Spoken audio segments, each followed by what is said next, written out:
All right, everybody, let's all stand together. We're glad that you're here, whether you're in the space or you're online. Welcome. Let's worship together this morning.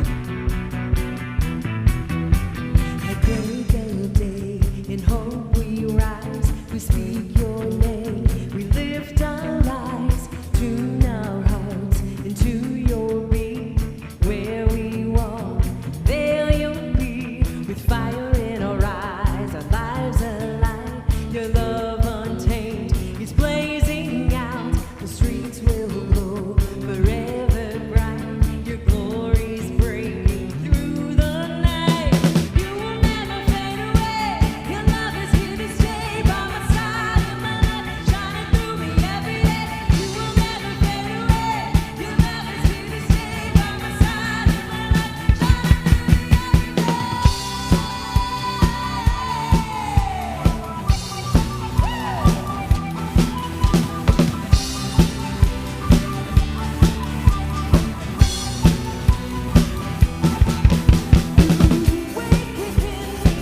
Wake within me, you're in my heart forever.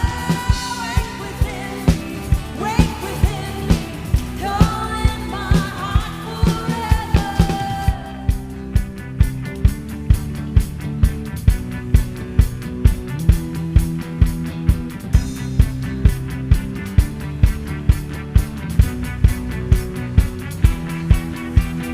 fire in our eyes, our lives alive, your love untamed, it's blazing out, the streets will glow forever bright, your glory's breaking through the night.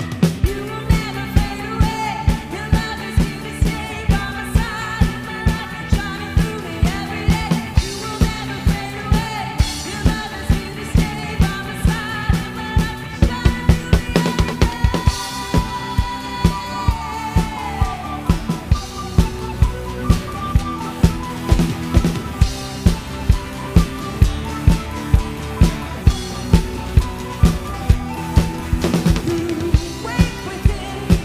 Wake within me, you're in my heart forever.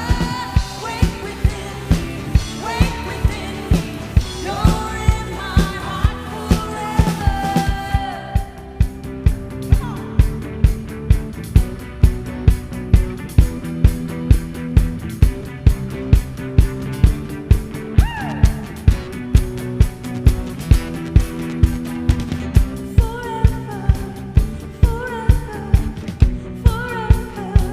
in your love forever,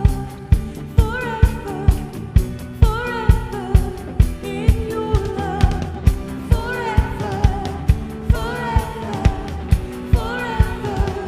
in your love forever. We know that you will never fade away. Your love is here to stay by my side, in my life, shining through me every day. You will never fade away. Your love is here to stay by my side, in my life, shining through me every day.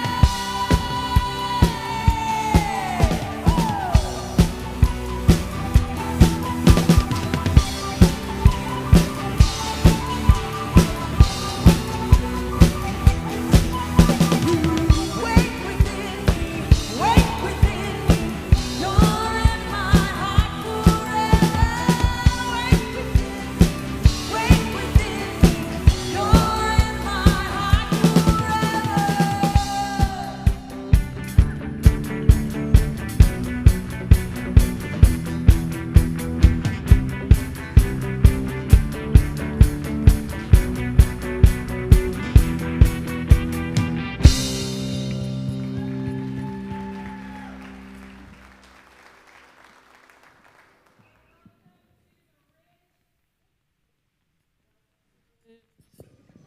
Welcome to the Ridge. Hey, you guys can grab a seat. Hey, we are so glad you are here on this holiday weekend. We are excited to get to hang out with you. My name is Becca, and I'm the online campus director here, and I'm excited to hang out with you as well. Like I said, 4th of July weekend, lots going on. Fireworks have already started, but I want to make sure you guys are like up to date on your fireworks information. So I've got a little quiz for you because I feel like every time I'm out here, I got to quiz you guys. It's just my thing now. So this quiz is, you have to tell me whether this is the name of a firework from the Phantom Fireworks Company website for fireworks for purchase, or if it's the name of a punk rock band. Harder than you think. Harder than you think. All right, first one, Biohazard. Is that a band or a firework? Band. Tell us online, too. If you're watching online, type it in the chat. I heard a lot of band. I did hear some fireworks. It is a band. Rage Monster. Firework. Very good. All Systems Go. Band. I heard some firework, too. That one is a band. You guys are doing way better than first service, by the way. Don't tell them I told you. Assorted Jelly Beans. Ooh, this one's nice and split. It does sound like those little, colorful ones, right? No, it's a band. It's a band as well. Venomous Neon. It is a firework. You guys either are really into punk rock music or really into Phantom Fireworks Collection 2022. One of the two. Cosmic Carnival. It's a firework. It is a firework. And this is my favorite. Chumbawamba band, 90s. I get knocked out, but I get up again. Yeah. Thank you. No, I'm just kidding. So there you go. Now you can quiz your friends too. Definitely look up Wikipedia's punk rock band article and Phantom Fireworks websites, and quiz your friends. It's a blast. There was a way longer list, and there was some hard ones on there. So there you go. Like I said, 4th of July weekend, we actually have something fun coming up here tonight. For students, if you've got a 7th through 12th grader, if you're in 7th through 12th grade, we've got America's Big Birthday Bash. It's tonight from 8 to 10. We've got cake because we're celebrating America's birthday. We've got games, and then we're ending the night with a big old fireworks show. So come out, celebrate America. I told myself I would never say that, and then I did. So there you go. All right, so we would love to see you there tonight for that. Also, if you are new to the Ridge, you picked a great weekend to be here. We got a fun morning ahead of us. We would love to get to know you, and we would love to help you get to know us as well. So you can text us. You can text the word hello to 812-408-1188. And when you do that, we're going to ask you a couple questions about yourself. Then we're going to send you some information about the Ridge that's made just for you. So that is a great way to get to know us and help us get to know you too. Also, we wanted to say thank you for giving through the Ridge. When you do that, not only are you supporting what happens here on Sundays, but also what happens in our community and around the world each week as well. So if you'd like to give, you can do that in our app if you've got that. You can also do that at theridge.org/give or in the drop boxes by the doors as you head out today. Really, we just want to say thanks for doing that, so thank you for giving through the Ridge. Hey, I'm going to hand it off back to our band, so if you're joining us here in person, if you would stand, and we'll sing together.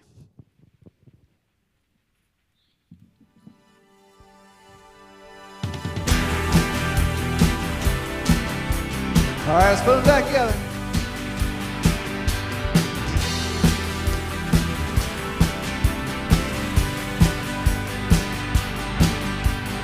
God of creation took our place.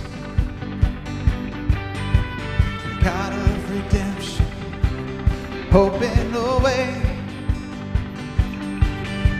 The day you gave your life, it seemed a failure in our eyes, but the stone it rolled away as you walked out of that grave. Let this place erupt with praise. Why do you look for the living among the graves? And Jesus lives, and all the earth sing out. The power of death has been broken, and this changes everything.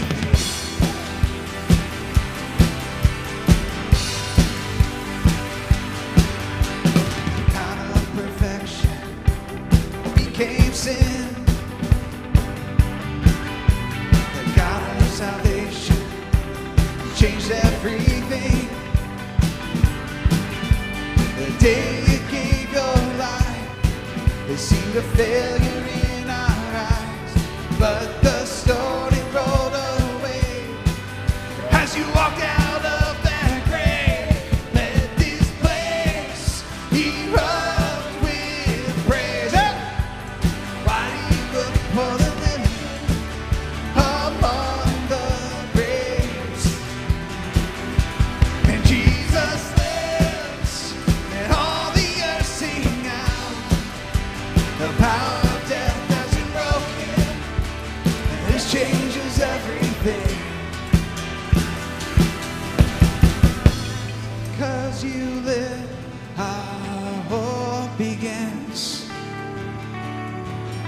Because you live, our song will never end.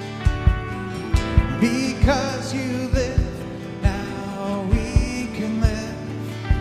And this changes everything. And this changes everything. Because you live, our hope begins. Because you live, our song will never end. Because you live, now we can live. And this changes everything. And this changes everything. Go! Let this place erupt with praise. Yep! Why do you look for the living among the grave? And Jesus lives, and all the earth sing out. The power of death has been broken, and this changes everything. And this changes everything.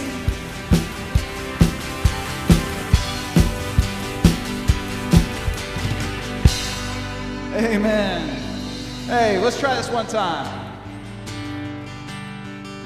And let this place erupt with praise. Oh! Let this place erupt with praise. Why do you look for the living among the graves? And Jesus lives, and all the earth sing out. The power of death has been broken, and this changes everything. Amen. How are we feeling this morning?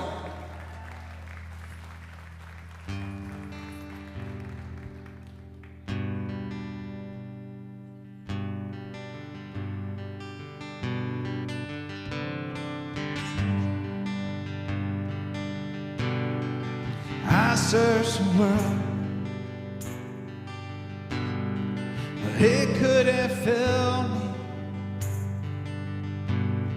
A man's empty praise and treasures of faith are never enough. And you came along and put me back together. Every desire is now satisfied here in your love. Oh, there's nothing that's better than you, Lord. There's nothing that's better than you, Lord. There's nothing, nothing is better than you.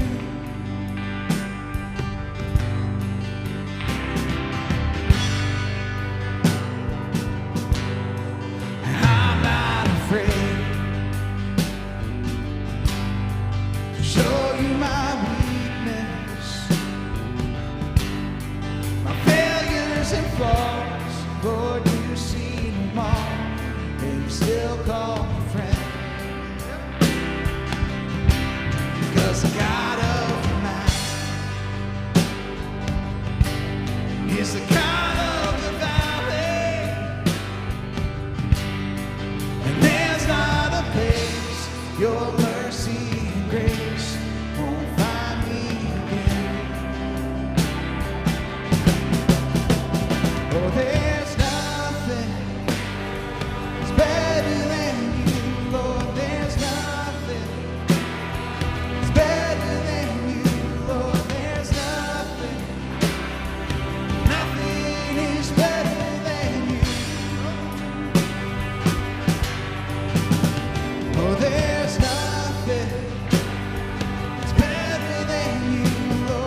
turn mourning to dancing. You give beauty for ashes. You turn shame into glory. You're the only one who can. You turn grace into goddess. You turn bones into armies. You turn seas into highways. You're the only one who can. You're the only one who can. Oh, there's nothing that's better than you, Lord. There's nothing that's better than you, Lord. There's nothing. Nothing is better than you. Oh, there's nothing that's better than you, Lord. There's nothing that's better than you, Lord. There's nothing. Nothing is better than you. So get ready to declare this morning. Go. You turn grace into goddess. Hey! You turn bones into armies. You turn seas into highways. You're the only one who can. You turn grace into goddess. You turn bones into armies. You turn seas into highways. You're the only one who can. You're the only one who can. You're the only one who can.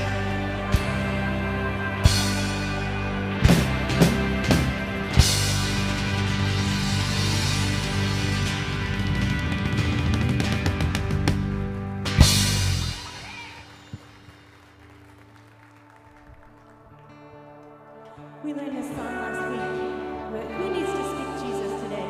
Over their family, over their minds. Join with me.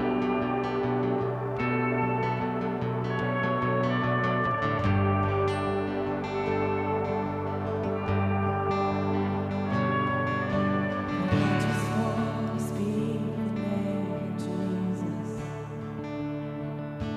over every heart and every mind. 'Cause I know there is peace within His presence. I speak Jesus.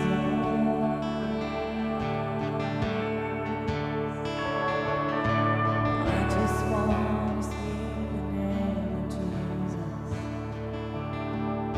till every dark addiction starts to break. Declaring there is hope and there is freedom. I speak Jesus. 'Cause your name is power, your name is healing, your name is love. Break every stronghold, shine through the shadows, burn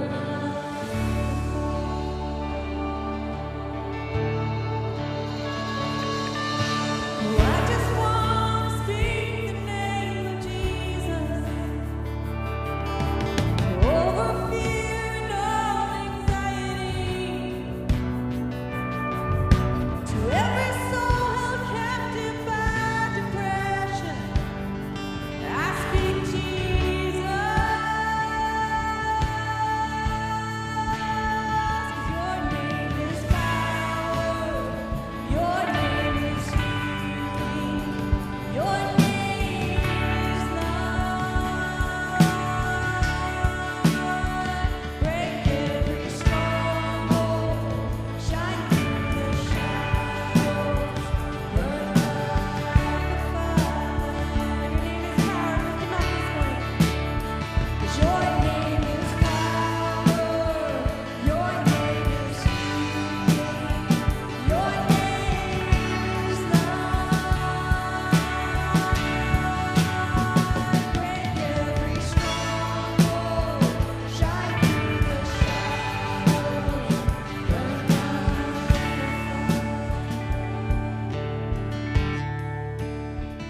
holy name of Jesus. Oh, shout Jesus from the mountain, Jesus in the streets, Jesus in the darkness over every enemy. Jesus for my family, I speak the holy name of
Jesus, we invite you in this space with us. We know you are here when we gather. You show up. And I thank you for being here with us today, for bringing your peace, your joy, for bringing victory to the areas of our lives, and we submit them to you. And God, I pray if there's anyone here today that doesn't know how much you love them, that they would just feel the weight of your presence this morning, that they would encounter you and encounter your love face to face, Jesus, that you would just meet them here. And they would not leave here today without feeling hope, maybe for the first time in a long time. No matter what season they're in, God, that you bring hope into the situation. And we thank you for that. And it's your name we pray. Amen. Thank you for singing with us. You can have a seat.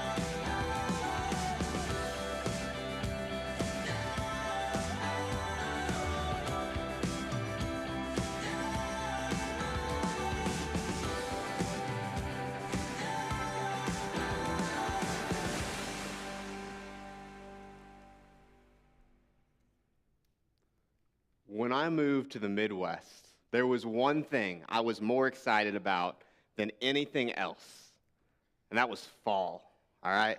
Like fall, the season, autumn, if you want to be bougie with it. I grew up in Texas, and then I lived in Arizona for a couple years, so I felt like I had never seen a real fall. My family members in Indiana would text me pictures and videos and taunt me with it. So I was incredibly excited when I came up here for a long extended period of time with pumpkin spice and apple cider everything. And I was lied to by myself. Because somewhere along the lines, I've never lived anywhere with 4 seasons. I lied to myself and thought that if a city has 4 seasons, it's split into 3 months of winter, 3 months of spring, 3 months of summer, and 3 months of fall. And you're laughing at me because you know I was stupid, and that's fine. You're not wrong. So I was shocked when I got here, and I didn't get 3 months of fall. And instead, I found out that the seasons here in the Midwest go a little bit more like this. Winter. I am from Texas. This still scares me. I do not know how to drive in the snow. I am sorry. Fool spring. I am the fool. Second winter, seasonal depression. Spring of deception, it rhymes with seasonal depression, but no, this just makes you think you're ready for third winter. Why? Mud season. All right, that one's nice. That's fine. Actual spring, really cool, lasted way less than I thought it would. Summer, you are here. False fall, I'm still excited about false fall. Second summer, I'm less excited about that. Actual fall lasts for a couple weeks in October. This year, I will not travel in October. I have learned my lesson. Welcome to the Seasons of the Midwest. Thank you so much for being here. Y'all have a great day. So I was shocked to really learn that Seasons here worked a little bit more like that. And kind of I thought about it and thought about what we're going to talk about today. And it's this idea of seasons. See, God works in seasons in our life. And so seasons, it doesn't need to be summer, spring, autumn. I mean, seasons it's a period of time with a specific start and a specific end that's tied together by a theme. All right? That's what a season can be. So God works in our life in seasons. That can be a spiritual thing. So you could have maybe a season of waiting, where you're waiting for something new or something different. Maybe that's a season of loss. Maybe it's a more exciting season, but God works in seasons. And so here's the main idea. Like, it's not some secret plot twist. Here's the main idea for this morning. It's that we can be faithful in any season, right? So in every season we find ourselves in, whatever that one is for you, we can be faithful. Here's our operational definition for faithful. Like, here's what it means to be faithful. Faithfulness is a continuous commitment to honor and obey God with our head, with our heart, with our hands. All right? Maybe it's a little more drawn out version, like, hey, honoring God with everything you've got. So mentally, we want to love God with our minds, also with our emotions, with our heart, and then also tangibly, and how we serve Him and how we serve other people. That's what it means to be faithful. The story we're looking at today is one of my favorites in the Bible. It's the story of a man named Joseph. So it's really early in the Bible. It's in the book of Genesis. We're covering a lot of ground from Genesis 37 through 49, give or take. But the story of Joseph is really special to me for two reasons. One, is we see Joseph as just an example of faithfulness. In all sorts of different situations he finds himself, he honors God with his mind, with his heart, with his hands. And then second is because Joseph has a life that's really just a great picture of what it looks like to be in different seasons. So that's what we're going to be doing, is we're going to look through the story of Joseph with this idea that we can be faithful in any season. And Joseph's story starts in a season of autumn. So autumn or fall, like this is a season where things are about to change. Maybe they haven't changed yet, but they're about to change. And that's where Joseph starts out. So we're going to start the story in Genesis 37. This is the account of Jacob and his family. When Joseph was 17 years old, 17-year-old men known for wise decision-making and great choices, he often tended his father's flocks. He worked for his half-brothers, the sons of his father's wives, Bilhah and Zilpah. Horrible work situation. Forget just working with family. This is working for, reporting to older stepbrothers. But Joseph reported to his fathers, so he snitched some of the bad things his brothers were doing. And we get favoritism. Jacob loved Joseph more than any of his other children because Joseph had been born to him in his old age. That's a horrible way to pick a favorite kid. I had you last. You're the favorite. No. Firstborns, let's go. So one day, Jacob had a special gift made for Joseph, a beautiful robe. Christmas gift ideas for your 17-year-old boys in your life? Beautiful robe. There you go. But his brothers hated Joseph because of his robe. No, because his father loved him more than the rest of them, and they couldn't say a kind word to him. So we find ourselves in the season of autumn, just ready for change. It's a very tense situation. Something is going to change.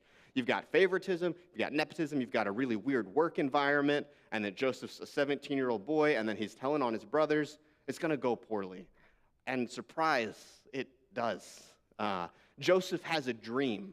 And he dreams that his family, including all of his brothers, were actually bowing down to him. So he goes and then he tells them all about it. He goes, hey guys, I had a dream last night. You're going to love this. You all bow down to me. And they loved it so much that his life moved from autumn to winter. We'll get to what that looks like in a second. But like as Joseph is getting ready for that transition, man, he's in that time of autumn. Maybe you guys are in or you have been in a season of autumn. It's when you know things are going to change, but they haven't changed yet, right? So maybe you've got a job and you know that at a certain point in time, your job it's ending. Maybe your company's moving their jobs to another country, or maybe you know, hey, my visa's coming up. I'm going to have to go somewhere else. Like, I don't know what it looks like for you. Maybe it's a season of autumn, like change. Maybe you're engaged, all right? So you're going to be married, but you're not married yet. And so you know that it's a season and it's going to change, but it hasn't. That's autumn. All right? Maybe you find yourself in a season of autumn. Well, after autumn often comes winter, or at least it did for Joseph. See, he went, he told his brothers that dream. They loved it so much, they gave him a round of applause, and then they grabbed him and they threw him into a pit. And then they told the family that he died and was eaten by a wild animal, and then they took their brother Joseph and then they sold him into slavery to slave traders headed to Egypt. So Joseph finds himself in a season of loss. He's not just lost his family. I'm sure he didn't like them too much in the moment, but he's also lost his expected future.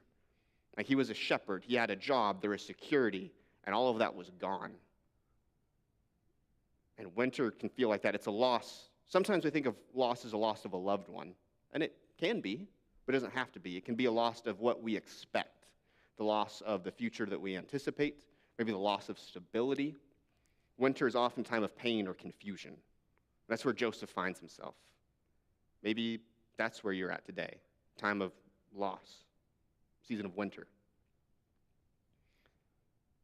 There's nothing I can tell you that makes winter emotionally good.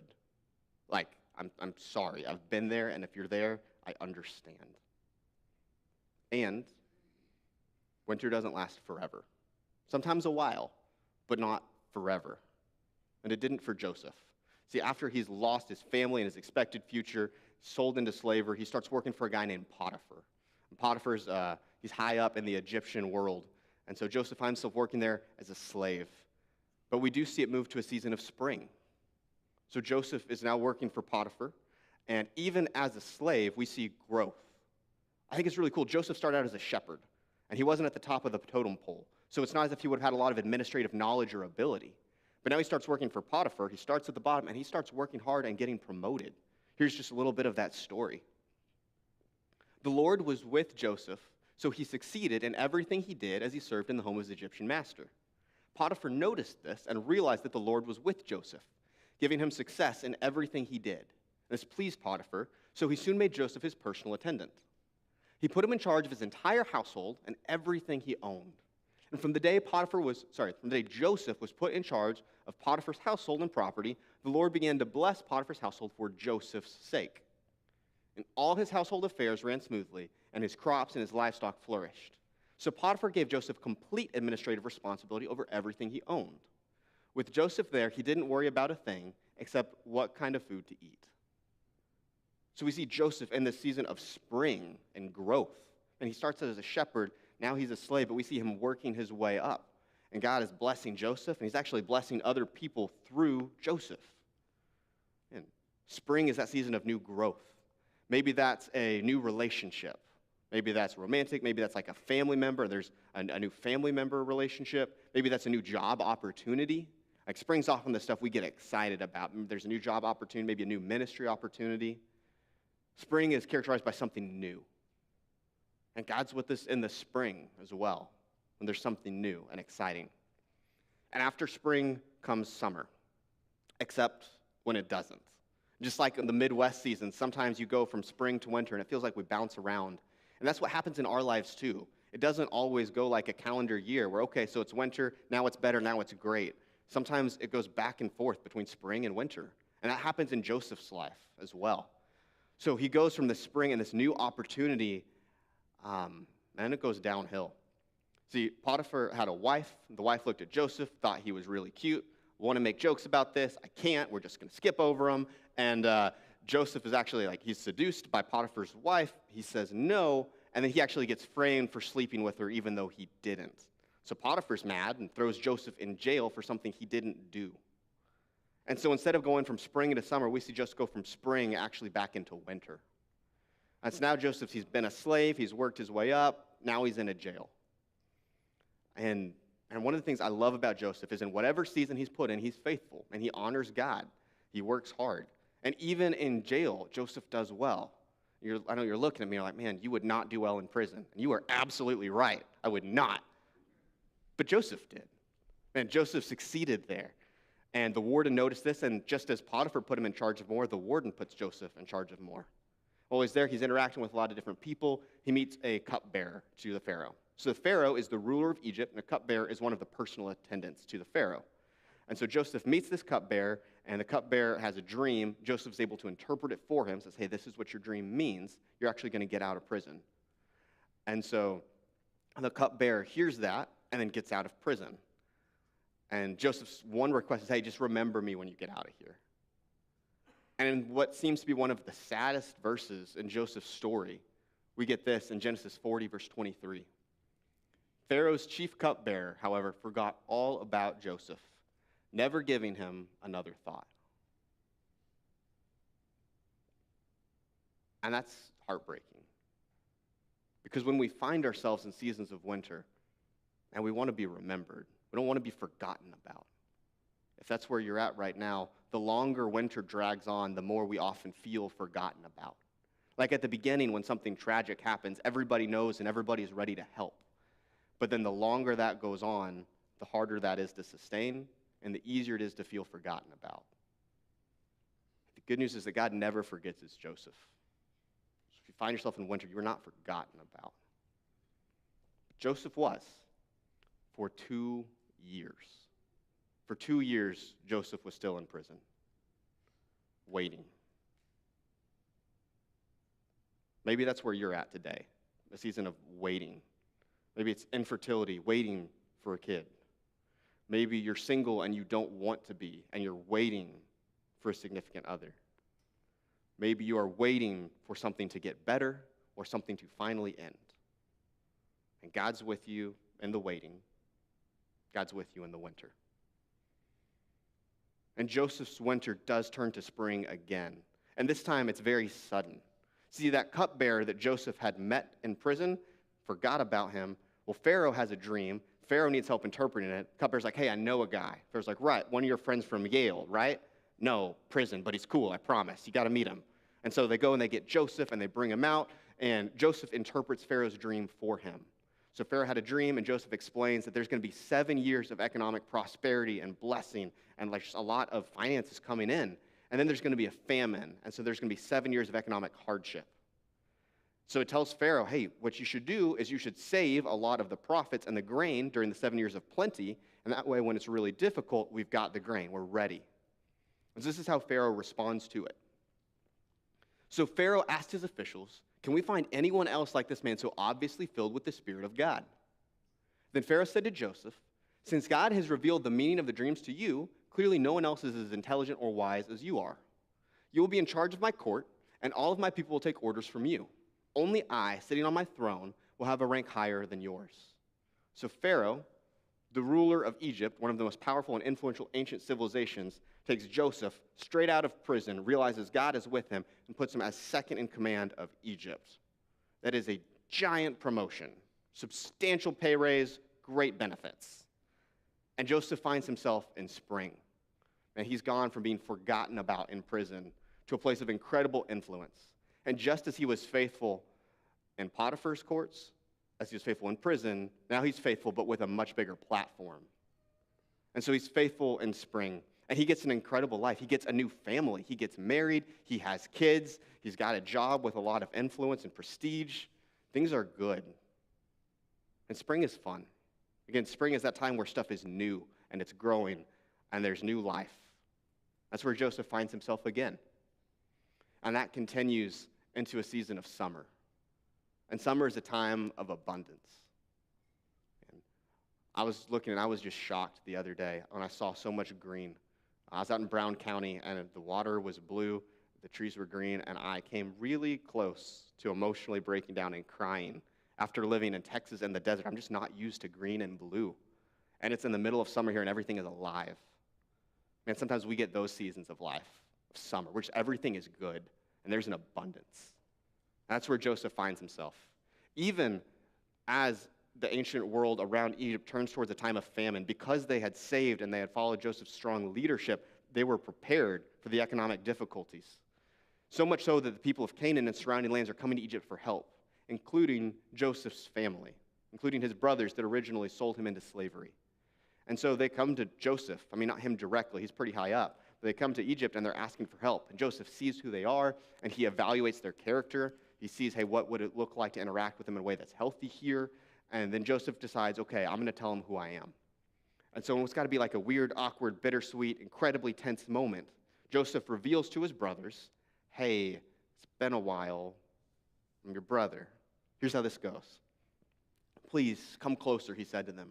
So they came closer. And he said again, hey, I'm Joseph, your brother, whom you sold into slavery in Egypt. But don't be upset. And don't be angry with yourselves for selling me to this place. It was God who sent me here ahead of you to preserve your lives. The famine that has ravaged the land for 2 years will last 5 more years, and there will be neither plowing nor harvesting. God has sent me ahead of you to keep you and your families alive and preserve many survivors. So it was God who sent me here, not you. And he's the one who made me an advisor to Pharaoh, the manager of his entire palace, and the governor of all Egypt. And there's 2 things in that I love. First is the humility with what Joseph speaks. And this is the number 2 guy in Egypt. If he wanted people dead, they're dead. And there's humility. He said, hey, God put me here. And the second is that there's no trace of bitterness in how he speaks. Just Chapman opinion here. But if you want to know whether or not you've healed for something, can you speak about it without bitterness? And Joseph speaks without bitterness to the people who hurt him the most. And in this season of summer, Joseph's actually able to rescue and save his family, despite the hurt that they caused. He says, hey, it's okay. And he brings them all to Egypt, settles them into a really prosperous region of it. They get land, and they get to thrive, even when some of the world is hurting. And Joseph got summer. And sometimes we get summer. These are seasons of abundance. Maybe that's like economic abundance, but maybe it's energy. Like, have you ever struggled with depression and you know what it's like to have no energy, whether that's physical or emotional, and then you get that stretch where all of a sudden, like, no, like, I'm good, I can go do things. Maybe that can be a kind of summer. Or maybe that can be creativity and new ideas that are coming, and they're just not just starting ideas, but hey, those things are running. Maybe that's new business opportunities that then get fleshed out. Maybe that's, no, it's not just a new relationship, but it's an existing one, and now it's just really good. Man, summer's a time of abundance, and God's with us in the abundance too. I love that Joseph gives God credit for it and acknowledges him. Says, hey, God put me here. When we're in summer, God's with us, and let's not forget that we didn't get there on our own. What we can learn from Joseph's story is that he's able to grow and be faithful in any situation, in any season he finds himself. And he grows, he learns new things, but he's also faithful. He honors God with his head, with his heart, with his hands. It's faithfulness. It's an ongoing commitment to honor God with our head, our hearts, and our hands. So here's what we do. Be faithful in this season. I don't know what season you're in. Whether it's autumn and you're ready for things to change, but they haven't changed yet, or winter and it's loss or waiting, or it's spring and it's new growth and new life, or it's summer and it's a time of abundance. I don't know where you are. But in whatever season you find yourself, be faithful and honor God with your head, with your heart, and with your hands. So there's 2 things for us to know about seasons. Whatever season you're in, whichever one that is, God has you in this season for a finite amount of time. So a season has a starting point and an ending point. Now, sometimes they start when we make certain choices. So it's something we did, or maybe a season started because of something that was done to us. It was outside of our control. But seasons have a starting point, and they have an ending point as well. And God already knows when that is. Now, we often don't. We typically don't know when a season is over until we're in the next one. For my friends that are in a season of winter right now, and it's waiting or loss, you probably don't know when it's going to end, but you'll notice it when you realize, oh, I'm in spring. I guess winter's over. Sometimes we don't know if it's going to go from summer to fall because we don't know when things go from really, really good to they're about to change, and we don't know. So whatever season you're in, be faithful in it. I know that you're in it for a finite amount of time. And if you're in a fun season, I'm not saying that to bum you out. I just want to be realistic and say, hey, they don't last forever. So enjoy it and worship God and have a blast in the good seasons. And if you're in a hard season, it's not forever. It does change. You're in a season for a finite amount of time and for a specific purpose. I don't know what that purpose is, But I do know that God doesn't waste anything in our lives. And he doesn't waste a single season of our lives either. Doesn't waste a second. Definitely not a season. If you're a follower of Jesus, Paul writes in the New Testament that in Romans 8:28, God causes all things to work together for the good of those who love him and are called according to his purpose. Translation, if you've chosen to follow Jesus, God does not waste anything in your life. And he's going to cause it to work together for good. Now, it is not always the good we would choose. It is often a good that we can even look back and say, hey, that was good. So God doesn't waste anything. God uses Joseph, and Joseph's in those seasons for a specific amount of time. It's finite. He was not in Potiphar's house forever. He was not in prison forever. It also was for a purpose. See, God used those things to grow and develop Joseph. Joseph learned administrative skills and leadership from being a shepherd when he's in Potiphar's household. And then even in jail, he made that connection that God would one day use to take Joseph and put him over Egypt. God does have a purpose for the different seasons we're in. Sometimes it's our good, and sometimes it's the good of others around us. God blessed Potiphar's household through Joseph.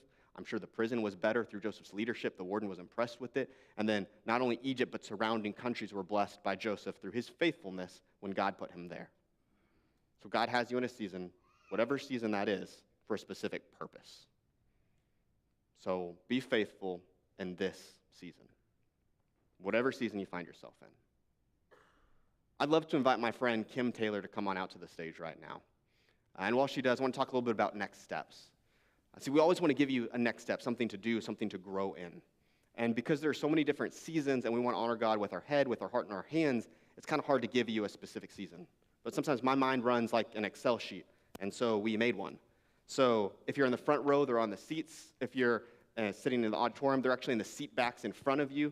So we've got some cards that look like this. If you're with us online, or you're just a digital person, you can text the word seasons with an S to 812-408-1188.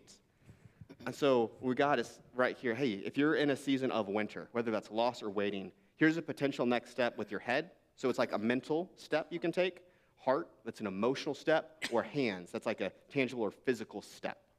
I always want us to grow and take our next steps. And so this is a tool that might be helpful as you figure out, in whatever season you're in, what does it look like for you to be faithful? For you to honor God with your head, with your heart, with your hands. So again, you can text seasons to 812-408-1188 if you want a digital version. If you're here, you've got these, feel free to take them. My hope is that they help you figure out what a next step for you could be. We're also happy to have a conversation afterwards if you're wanting to figure what that looks like. There's another next step we all get to take together right now. It's actually why Kim's up here. I'd love for us to listen to a song that Kim is going to play. Kim, could you tell us the song that you're going to be singing for us to listen to? Yeah, the song is called Every Season, and it's an older song. It's by Nicole Nordman, but God really used this song for me. It was probably about 15 years ago after my husband Chad and I had gone through some miscarriages in our battle or season of infertility, and God just used this song to just kind of remind me that he was with me and that spring would come again. So that's how I found it. So you found the song, and actually I know that there's some emotional significance to the fact that you're playing this on a piano. Would you share how that comes out? Yeah, I really didn't used to play piano a lot. I mean, I had some piano lessons when I was a kid. I was really more about playing the guitar, but our daughter Sarah was the piano player, and she passed away from cancer at the age of 15, September of 2020. And some of you know our story, some of you might not. But Sarah just loved to worship Jesus, and she would just sit at the piano. And so as I'm in the season of winter after her death, I found myself being drawn to her piano, and I would just sit for hours and play worship songs. And so I'm still kind of new at playing piano, but it has just helped me so much in my healing through my grief. And I know that God's bringing me out of that season of winter into a season of spring. I'm really excited for you guys to listen to this song. The lyrics are on the screen, not so much for us to sing, but for us to be able to read and listen as Kim sings this for us. Yeah. I think it's going to encourage you guys like it encouraged me. Okay.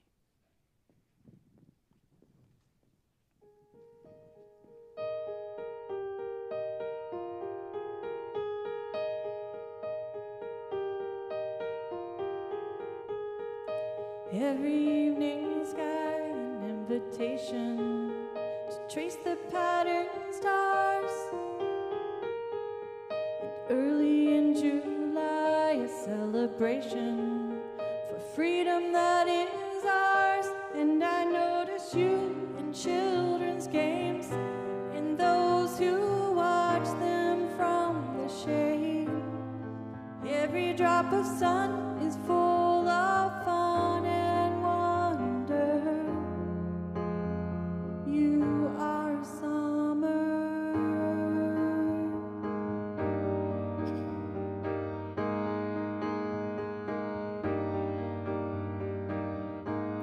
And even when the trees have just surrendered to the harvest time,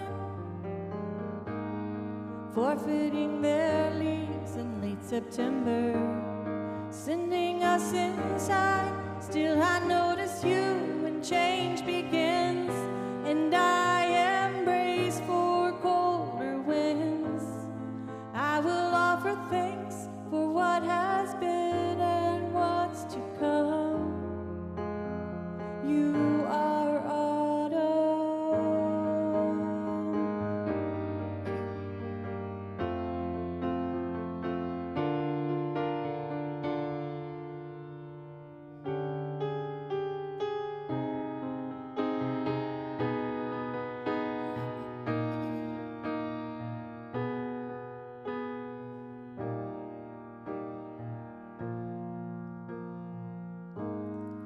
And everything in time and under heaven finally falls asleep,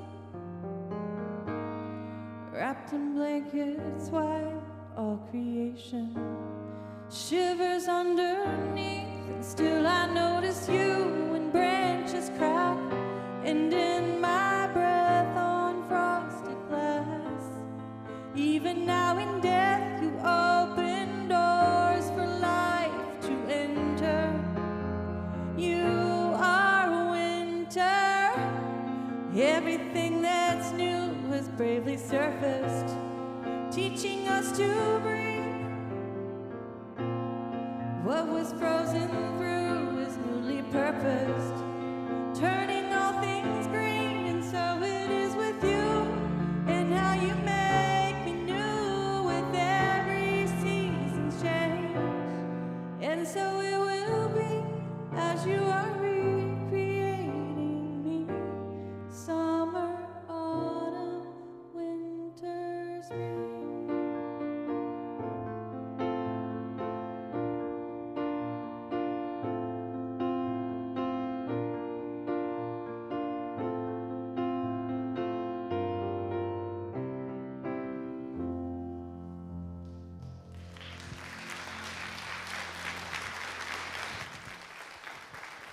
Thanks, Ken. If you guys would bow your heads with me, I'd like to pray for us. God, thank you so much for the reminder this morning that you are with us, you are in us in all these seasons of our lives. No matter where we are right now, no matter where we've been, you're with us. You are those seasons for us. Bless us throughout this week. Thank you for the opportunity to take some time to focus on you today. And it's in your name I pray. Amen. Hey, if you'd like to chat with somebody about what you've heard this morning, maybe you'd like somebody to pray with you, or if you've got questions, there are a few ways that we would love to connect with you. First, if you're here in person, we're going to have a couple folks down front. Reed will be here as well as a few others that they would love to chat with you, and they would love to pray with you. They'd love the opportunity to do that. Also, if you're here in person or online, you can always text the word chat to 812-408-1188, and we'll connect with you that same way. If you want a digital copy of that card that Reed talked about this morning, you can also text the word seasons to that same number, seasons with an S, to 812-408-1188, and we'll send you a picture of that. Be sure to put that on your fridge, save it on your phone, do whatever, but keep that around as a reminder. Have a great 4th of July weekend. We hope to see you next week. Enjoy the sun, and we'll see you then. See ya.